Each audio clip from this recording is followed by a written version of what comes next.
주시옵소서. 아멘.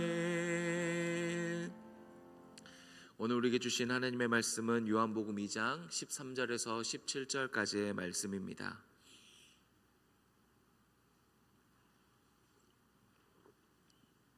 제가 가지고 오는 신약성경 144쪽에 있는 요한복음 2장 13절에서 17절까지 말씀입니다. 교독하신 후에 마지막 절 함께 봉독하시겠습니다. 유대인의 유월절이 가까운지라 예수께서 예루살렘으로 올라가셨더니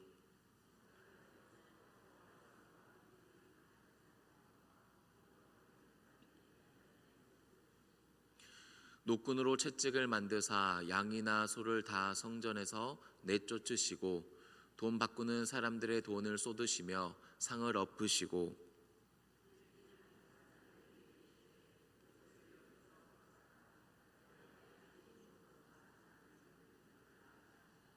함께요. 제자들이 성경 말씀에 주의 전을 사모하는 열심이 나를 삼키리라 한 것을 기억하더라. 아멘. 우리 시간 함께 기도하기를 원합니다. 우리 자녀들과 우리 어린이들 그리고 청년들을 위해 기도할 텐데요. 우리 초등부가 MT, 이번 주 토요일에 MT가 있고 청소년부와 청년부가 수련회를 준비하고 있습니다. 그 모든 모임 중에 주님께서 함께 계실 줄 믿습니다. 함께 계시는 주님께서 안전하게 지켜주시고 살아계신 주님을 만나며 은혜가 있는 귀한 시간 되게 해달라고 우리 다 같이 기도하며 나가도록 하겠습니다. 사랑의 하나님 감사합니다. 추운 날씨에도 새벽을 깨워주시고 하나님 앞에 나와 예배하며 기도하게 하시니 감사합니다. 하나님 우리 아이들과 자녀들 청소년 청년들을 위해 기도합니다. 하나님 MT와 수련회를 준비하고 기도하고 있습니다. 그 모든 모임 가운데 하나님께서 함께 하시사 하나님의 살아계심을 알게 하시고 하나님을 만나서 하나님의 은혜를 누릴 수 있는 귀한 시간 될 수 있도록 주님께서 역사하여 주시옵소서. 우리 자녀들이 우리 아이들이 주님의 살아계심을 알기 원합니다. 주님의 은혜를 붙잡고 살아가는 인생들을 되기를 원하오니 이 시간에 주님의 은혜를 알게 하시고 주님의 은혜를 붙잡는 귀한 수련회 될 수 있도록 주님께서 역사하여 주시옵소서. 안전사고 없을 수 있도록 주님께서 지켜주시고 그 모든 순간 가운데 주님께서 붙잡아 주시고 함께 하시는 주님을 만나고 바라볼 수 있는 우리 아이들 될 수 있도록 자녀들 될 수 있도록 주님께서 역사하여 주시옵소서. 그냥 모여서 흘러가는 시간들이 아니라 정말 주님을 사랑하고 이웃을 사랑하며 함께 모인 지체를 사랑하며 서로 기도할 수 있는 시간 되게 하셔서 그 시간마다 주시는 은혜를 붙잡고 그 은혜로 말미암아 하나님 말씀에 순종하며 삶을 살아갈 수 있는 귀와 복된 시간 될 수 있도록 주님께서 은혜를 더하여 주시옵소서. 하나님 감사합니다.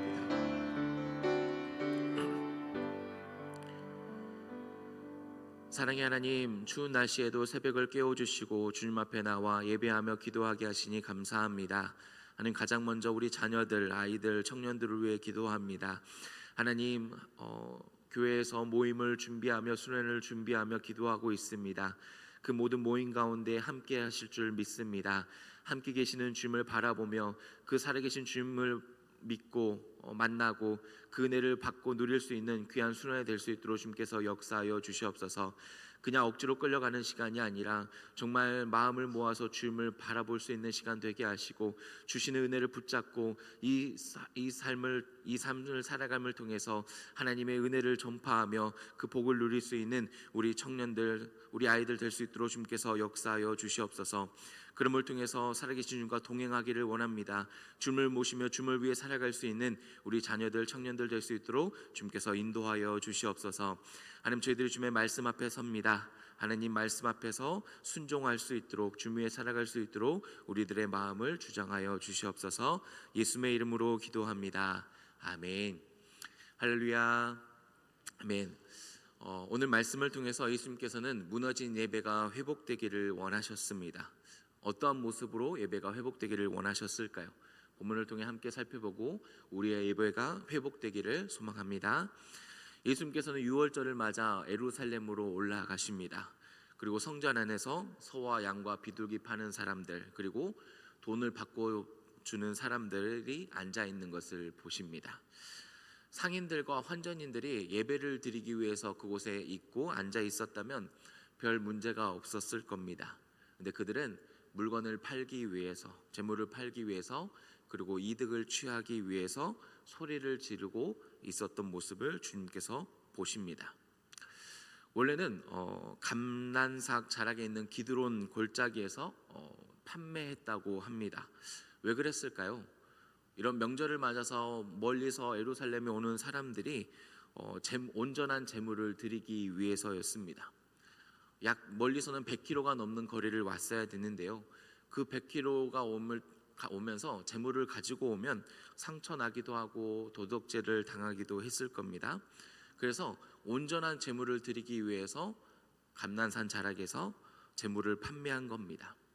그리고 로마 동전에는 로마 황제 얼굴이 그려져 있었는데 그 로마 황제의 얼굴이 그려진 것을 성전세로 드릴 수 없다라고 생각해서 두론 주화로 바꾸기 위해서 환전인이 있었습니다. 이런 제물을 판매하고 환전인이 있는 목적이 무엇입니까? 하나님을 위해서입니다. 온전한 제물을 드리기 위해서, 흠없는 제물을 드리기 위해서, 정말 말씀한 대로 예배를 드리기 위해서 제물을 판매했고 환전인이 있었다라는 말입니다. 근데 시간이 점차 지나자 감난산 자락에 있는 그 시장이 그 제물을 판매하는 사람들이 이방인의 뜰로 들어오게 됩니다. 그리고 시간이 좀 더 지나자 주 30년 경에는 대제사장 가야바가 그 이방인의 뜰에 시장을 만들게 됩니다. 그리고 이득을 취하기 위해서 자신이 만든 시장에서 제물을 사서 드리지 않으면 자신이 가지고 온 혹은 다른 데서 산 제물을 가지고 오면 어떠한 트집을 잡아서든 예배를 드리지 못하게 했습니다. 즉 제물을 드릴 수 없게 만들었다라는 거죠. 그래서 엄청난 폭리를 취합니다. 환전도 마찬가지였습니다. 이러한 목적은 무엇입니까? 예배를 드림이 위함이 아니었고 이익이었고 어떤 제물을 드림이 위함이 아니라 자신의 제물을 모으기 위한 목적이었다라는 겁니다. 예수님께서 노끈을 만드시고 상을 엎으신 이유는 하나님을 위해서였습니다. 자신의 욕심으로 변질된 목적을 다시금 하나님을 위해서라는 올바른 목적으로 바꾸기 위해서 성전에서 노끈을 만드셨고 상을 엎으셨다라는 말입니다. 다시 말해서 목적을 바로 잡기 위해서, 사람들의 욕심이 아니라 하나님을 위해서 그렇게 행동하셨다라는 말입니다. 이 말은 자신을 방치하거나 자신을 위해서 살아가지 말라는 말이 아닙니다. 하나님께서는 우리가 스스로 사랑하고 스스로를 위할 수 있기를 원하실 겁니다. 그런데 자신의 욕심을 위해서 살아가라고 말씀하지 않으십니다. 그렇다면 여러분은 자신의 욕심을 내려놓고 하나님을 위해서 살아가고 계십니까? 우리가 하나님을 위해서 살아간다라고 자주 말하지만 나의 행동들과 선택들 그리고 삶의 목적들을 살펴보면 자신의 욕심을 위해서 살아갈 때가 참 많음을 보게 됩니다. 정말로 먹든지 마시든지 무엇을 하든지 내 욕심이 아니라 하나님을 위해서 살아갈 수 있는 걸까요? 곰곰이 생각해보면 희생이나 선행도 자신을 위한 행동이 될 수 있습니다. 하나님을 위해서 희생한다, 봉사한다고 하지만 그 결국이 나의 칭송과 나의 명망을 위해서 그 소리를 듣고 있는다면 자신의 욕심을 위해서다라는 말이 될 수 있습니다. 또한 곰곰이 생각하지 않으면 선행도 그렇습니다. 선행이 나의 의가 되어서 하나님을 위해서가 아니라 자신의 욕망을 위해서 목적이 변질될 수 있다라는 말입니다. 그렇다면 우리가 정말로 하나님을 위해서 살아가려면 어떻게 해야 될까요? 불안함이 불쑥불쑥 올라오고 내 욕망과 욕심이 나를 자극할 때에도 어떻게 정말 하나님을 위해서 살아갈 수 있는 걸까요? 그것은 하나님을 알 때에 하나님을 위해서 살아갈 수 있는 겁니다. 엘리의 두 아들 홈리와 비느하스가 행실이 나쁘다라고 성경은 말씀합니다. 그 행실이 나쁜 모습은 제사를 드리고 고기를 삶을 때에 갈고리를 그 항아리에 넣어서 걸리는 것을 모두 자신이 취하려고 합니다. 그리고 기름을 태우기도 전에 하나님께 드리기도 전에 고기를 억지로 빼앗으려고 합니다. 이러한 모습을 행실이 나쁘다라고 말씀합니다. 우리 사무엘상 2장 12절 말씀 함께 읽겠습니다. 시작.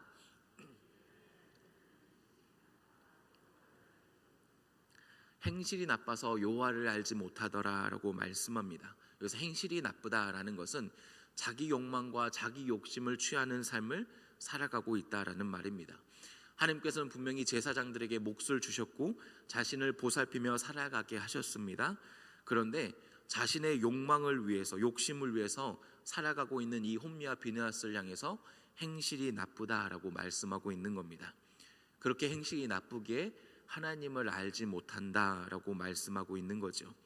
하나님을 알지 못하기 때문에 하나님을 위해서 살아갈 수 없는 겁니다.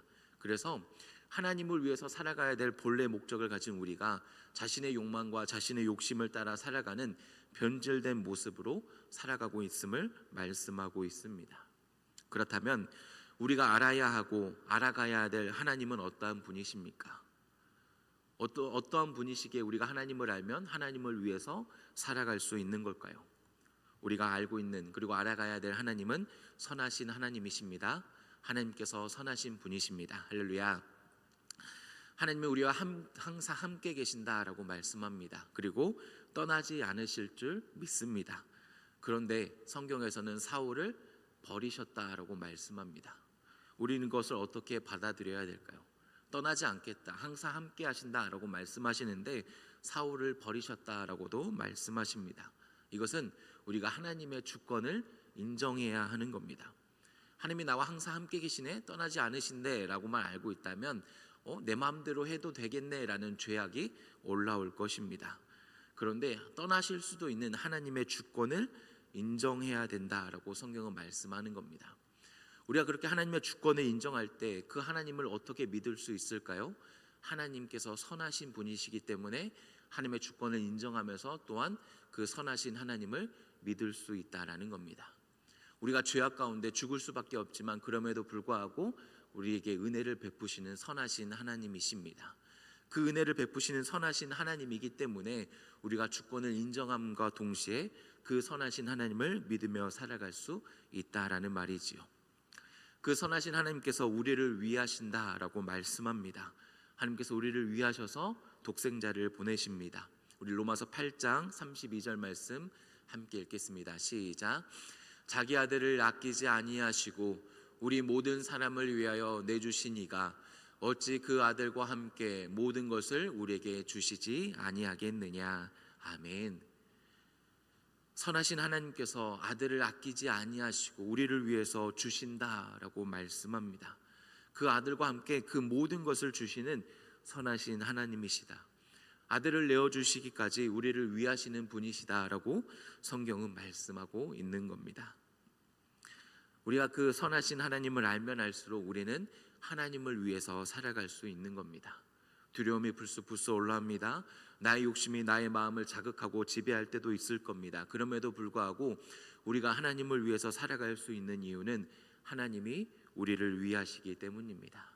아들을 내어주시기까지, 그 아들과 함께 모든 것을 주시기까지 우리를 위하시고 사랑하시고 은혜를 베푸시는 그 하나님이시기 때문에 그 하나님을 알면 알수록 우리가 하나님을 위해서 살아갈 수 있다라는 말입니다. 여러분, 하나님을 위해서 살아간다라는 말은 내 의지와 내 노력으로 살아갈 수 있는 게 아닙니다. 우리가 하나님을 알면 알수록 하나님의 선하심과 하나님의 사랑을 알면 알수록 우리가 하나님을 위해서 살아갈 수 있을 줄 믿습니다. 오늘 저 여러분이 하나님을 더 깊이 알아서 하나님을 위해서 살아갈 수 있는 저 여러분이 될 수 있기를 축복합니다. 예수님께서는 노끈을 만드시고 상을 엎으십니다. 그리고 모든 그 재물을 가져가라 하시고 장사하는 집으로 만들지 말라라고 말씀합니다. 엄청난 행동입니다. 거대한 단체, 그 힘을 가진 단체 앞에서 어쩌면 한 개인이 목숨을 건 모습이다라고도 말을 할 수 있을 겁니다. 그 예수님의 모습을 보고 행동을 보고 제자들이 말합니다. 우리 요한복음 2장 17절 말씀 함께 읽어보겠습니다. 시작. 제자들이 성경 말씀에 주의 전을 사모하는 열심이 나를 삼키리라 한 것을 기억하더라. 아멘. 주의 전을 삼키리라 한 것을 기억하더라. 이 말씀은 시편 69편의 말씀을 인용하는 겁니다. 시편 69편은 고통받는 의인의 호소를 말씀하고 있습니다. 근데 단지 호소로 끝나는 것이 아니라 그 호소 가운데도 주님께서 하나님께서 구원하시고 소생시켜 주심을 고백하고 믿고 있는 것이 시편 69편의 말씀입니다. 요한은 마태와 마가와 누가와 다르게 이 시편 69편을 의도적으로 인용하고 있는 겁니다. 다시 말해서 의인이 고통 중에도 주의 구원과 소생을 바라보며 고백하는 것처럼 예수님을 통해서 예배의 소생과 구원을 고백하고 선포하고 있다라는 말입니다.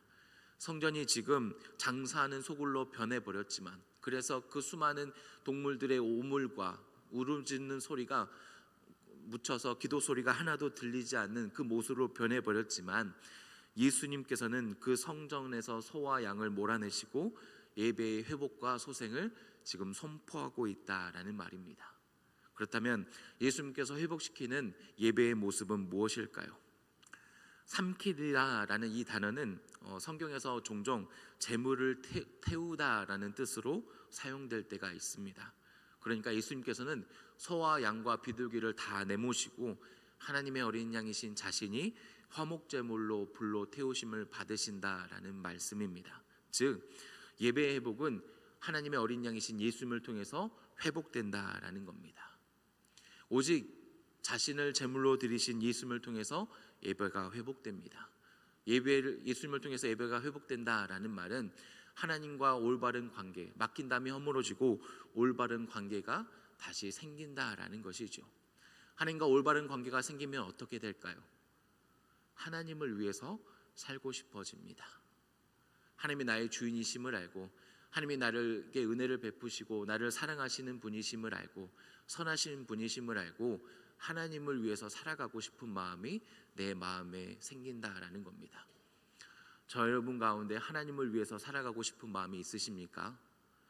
내 욕심과 불안함과 내 욕망이 나를 자극할 때에도 그럼에도 불구하고 나 하나님을 위해서 살아가고 싶어, 나 하나님을 위해서 내 삶을 조금 희생하고 드리고 싶어라는 그 마음을 가지며 살아가고 계십니까? 예수님을 통해서 예배가 회복된다라는 말은 내 마음 가운데 수많은 불안과 욕망이 있다고 할지라도 나 그럼에도 불구하고 하나님을 위해서 살아가고 싶어라는 마음을 선택한다라는 말입니다. 저 여러분 가운데 하나님을 위해서 살아가고 싶은 마음이 있기를 간절히 소망합니다. 여러분, 예배가 회복된다라는 말은 예수님을 통해서, 제물이 되신 예수님을 통해서 하나님과 관계가 회복된다라는 말입니다. 하나님과 관계가 회복된다라는 말은 주님이, 하나님이 나의 주인이심을 알고 그 주인 되신 하나님을 위해서 살아가고 싶다라는 마음이 우리 가운데 있다라는 겁니다. 모두가 다 재물을 많이 모으고 싶고 잘 나가고 싶고 편안하고 싶고 그 삶을 쫓아간다고 할지라도, 그 삶의 문화 가운데 살아간다고 할지라도 나는 나를 위해서 이 땅에 오신 주님을 위해서 살아가고 싶어, 나를 위해 죽으시고 부활하신 예수님을 위해서 살아가고 싶어라는 그 마음이 예배가 회복된다라는 것입니다.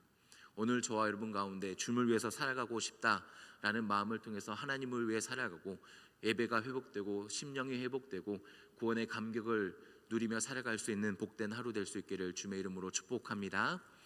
우리 함께 기도하시겠습니다.